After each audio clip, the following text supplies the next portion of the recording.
Welcome to Our Girl Relationships. On this channel, we talk about problems people face in their day-to-day lives. Let's start with a video. My mother, in her 50s, and me, late 20s, have always had a normal bonding with each other. We weren't like close-knit mother-daughter duo or anything, but no, we had no bad blood among us. It was just like any other Asian family dynamic, and yeah, we were all cool and same went by my siblings. My father and mother had an arranged marriage, and if you do the math correctly, my mom had me young. She was married young too. The situation was like she got out of college and was married off immediately as my grandparents didn't want her to choose her own life partner.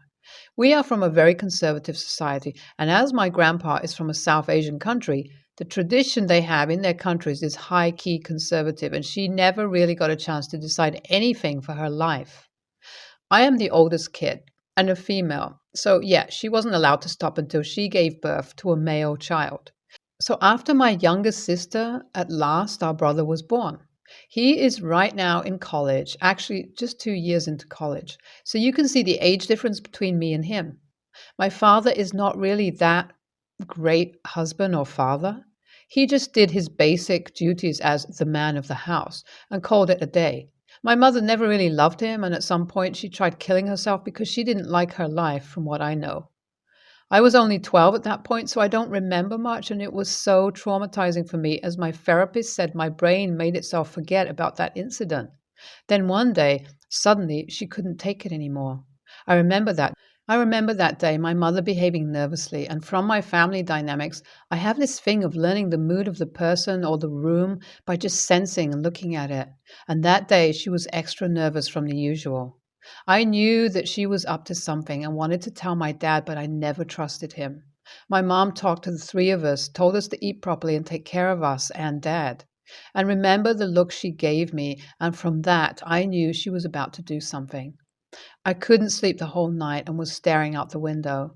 Then at night, I saw my mom leaving the house roughly around 1:54 a.m. And then that was the last time I saw her.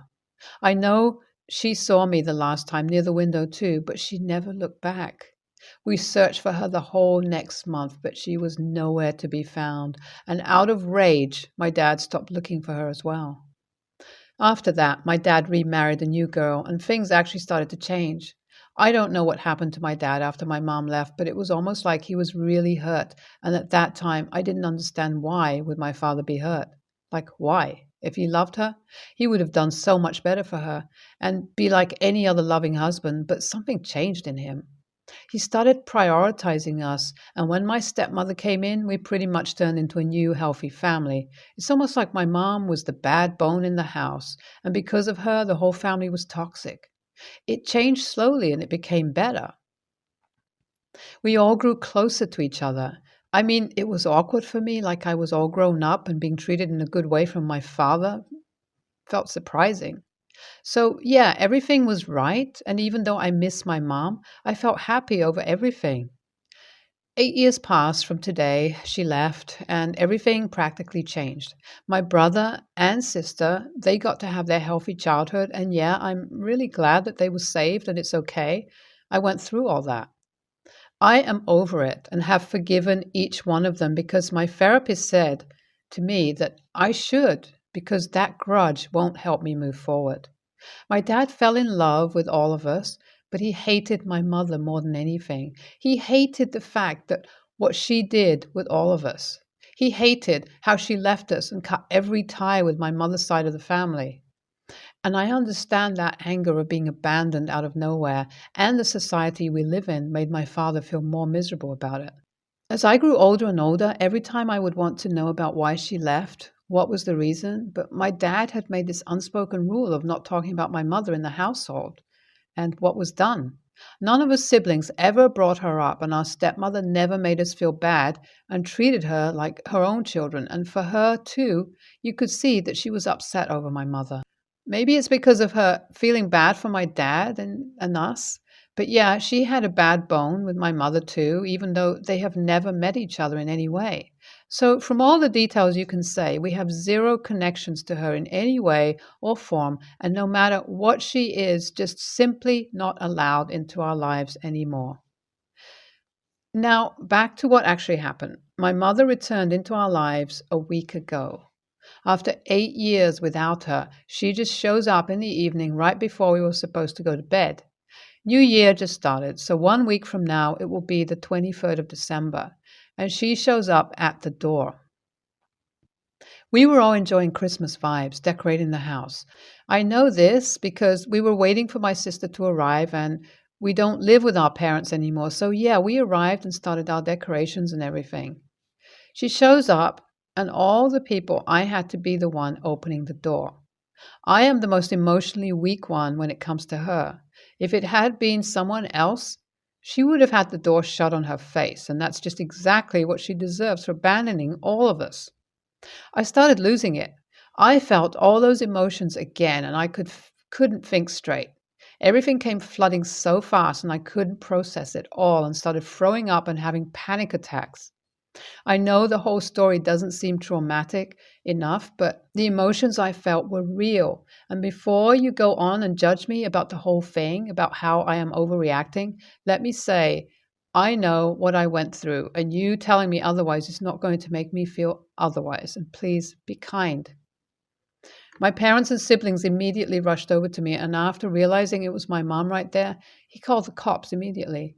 They got me to my room, and my mother was still demanding to be with me, not realizing she is the one who is causing it. And it was one of the most horrible experiences that I wouldn't recommend to anyone. I actually have no memory as I passed out seeing my biological parents yell at each other face to face, and it just triggered so many things. My sister told me everything that my mom was kicked out of the house by the cops, and after that, she came over on Christmas, completely uninvited, and everything about it scares me. I am scared that my dad and the whole family will go into ruins again, and this is just so unhealthy and toxic to me in every way. She tried coming again. It was yet another disaster. This time she came with everything. The house we live in was purchased half on her dad's money, so according to her, she has every right to enter the house as her father bought it, and we can't stop her from doing anything. And when my dad called the cops and they again arrived, she just refused to get off the porch, and her lawyer made sure to remove the cops from the scenario.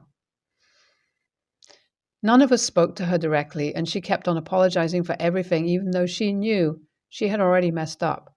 After a while, I decided to go to some other place with her to talk things out because of my own curious thoughts. Look, I needed an answer. We went to a nearby park and started talking about everything, and she told me a lot of stuff that I have yet to digest and process inside of me. She had a boyfriend from her college whom she was madly in love with, and he was too. But they had to break up, and she got married to my dad. But the feelings remained, and she just loved him till the very end, and according to her, she just couldn't live in the life she had. Even though she and her lover fell apart, she loved him. After she found him again on Facebook and reconnected with each other, they just couldn't deny the feelings, and they both hated the life that they had, so they decided to leave their respective families and start a new life and enjoy it to fullest. But things didn't go how she planned they would. Her boyfriend never married her and never left his own family. Kept her in fake promises and love and literally ruined her life. And turns out he had some other girl in his life too, and she left when one of his girls was pregnant because she grew tired of feeling like an option. Then, after she was not accepted back in her own family, she decided to come to us and ask for help. I have nothing yet to say about this whole thing because honestly, she sounds so selfish in the whole narrative. Like abandoning us was your choice, and her choices had consequences not only on her, but equally on everyone.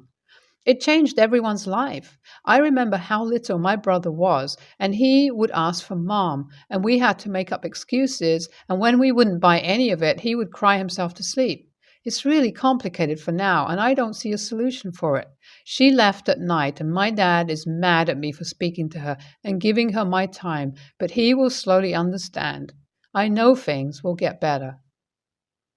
The last update, probably. My mom and dad officially divorced, and my dad had to pay 1,000 to her, and it's better this way, honestly. We want her out. No, I no longer sympathize with her.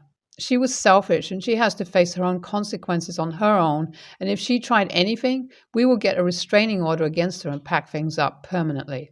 And I will be seeing a therapist along with my family, and we will work more on our family dynamics. My father spoke to me and asked about her explanation, and I could see his heart break, and it's okay. We will heal from all this together. OP cut the mom off. She did what she did, and it is what it is. She sounds betrayed. Honestly, that guy she trusted is nuts. Honestly. And the main villain here is Mother's dad. He is the main AH. I'm 26 and yesterday was my birthday. Ever since I could remember something, sometimes big, has happened on or around my birthday. Graduations and weddings are really big in May. This has led to literally all my family and friends forgetting about the day. When I was little, I would remind people, and my day would just be tacked into whatever was happening. But once I turned 15, I just let it pass. I've completely given up on celebrating my birthday with them. I buy myself a cake and a small ice cream and just chill with my favorite movies. However, every year without fail, someone wishes me a happy birthday on Facebook. My birthday is not on Facebook anymore since even then it was not remembered. That leads all of my family, like my sister and parents, to then rush to apologize for forgetting and try to make it up to me. This year they made it a whole day and a half, about 5 p.m., before remembering and now want to take me out to some restaurant. I have no want or need to go. I informed them my birthday was yesterday and that I already celebrated it. They insist that I should go because they already paid for the reservation. I told them to go without me. This led to an argument about how I'm not allowing them to apologize and that I need to get out and socialize more. While I don't socialize all that much, I don't want to feel like an afterthought. They did call and invite other family members and said if I didn't show up, I would be an a-hole.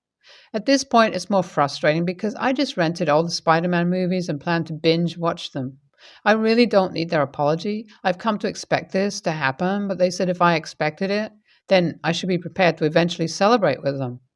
Am I the a-hole here? Sorry, I didn't respond to the comments, but thank you to everybody who wished me a happy birthday. Update. This doesn't need its own post, so I will put it here. I did not go to dinner, but I told them if they really wanted to apologize, then we could have a barbecue this weekend at some point. This spawned a whole drama-filled rest of the week of calling me an a-hole. Their points are that everybody, including them, are busy with graduations and those parties were already planned. Again, I want to point out, I don't want or need a group celebration. I did take into consideration what was said here about celebrating later and not on the day and thought that this would be a compromise. My feelings are not hurt about this anymore. I am not sitting miserably and feeling sad for myself. I'm just out here living my best life in reality that I had 15 plus years to come to terms with. Oh, NTA, that's crappy. Imagine forgetting someone's birthday and then getting mad when they don't want to go for an afterthought make-up dinner. If they care so much about celebrating your birthday, they should remember your actual birthday. If not, they've got no grounds to be mad, do they? My family always forgets to wish me happy birthday on time and often forget each other's too. We've never been big on birthday fuss, and it's a running joke among all of us. It's not really hurtful. We're just not good with calendars, my family. But oh, if they wanted to push me to go to dinner and get mad about it, I'd laugh in their face. Turn your phone off and enjoy your movie binge. And a belated happy birthday to you. My parents divorced when I was a baby. When my dad was single, he made sure we had stuff we did together. When I was 9, he met Kirsten and her 3 kids, who were younger than me. Once they started seriously dating, he stopped making an effort to do stuff just for us. Once they moved in, I couldn't even get in the car with him for a drive, just the 2 of us. I asked for some time. He would say we could have time with the other kids included or with everyone. I spent more time alone with Kirsten than I did with him, and that wasn't what I wanted. He spent a long time with each of her kids doing stuff like driving them places or watching games, just him and one of them throwing a ball around. None of that extended to me for that one-on-one time. I mostly checked out while over there mostly. except for the times I would try to get some time with my dad. It was even more strained when they had two kids together because it was more people for him to be with. Of course, they all get one-on-one time with him as well. I admit I resent Kirsten and the kids because he focuses so much more on them. He'll make time for them, but not for me. He's shown up to more of her kid stuff than mine since he started dating her. Kirsten doesn't like how checked out I am. She told me before to just enjoy time with my family. I told her I didn't want them to be my family if it means my dad has no time for me, but never has that trouble with them. She told me that that could change if I moved in with them full time. I told her to F off, that I wasn't going to leave my mom for someone who couldn't be bothered to make time for me. She said her kids all looked up to me and they deserve for me to treat them like siblings. I told her she should have chosen a partner who didn't neglect his relationship with his kid in favor of hers. After that, I got into a ton of trouble. Kirsten and Dad told me to respect my mother at their house and told me I had no right to speak that way to anyone. A few months ago, I asked Dad if he would go to laser tag with me since I won 2 tickets. He said sure, that he could buy tickets for the other kids. I told him to forget it, that I would go with a friend. We fought. I stopped going to his house as much. Mom went to court to make it okay. They are planning their first family vacation for this summer, and I was asked by them to go with them. I have said no about 10 times now. They told me I should be with my family again, that I hardly ever see them now. I said it's how I prefer it. They said the kids had been excited about me being there and seeing me again, and now I was going to crush them. AITA? NTA, speaking as somebody from a family of divorce, what your dad did was wrong. You specifically asked to spend time with him, one-on-one, and he refused to do so. Adding to that, they said the kids had been excited about me being there and seeing me again, and now I was going to crush them. That's messed up. That's putting you in the middle and is completely unfair to you. I'm sorry you have to deal with this.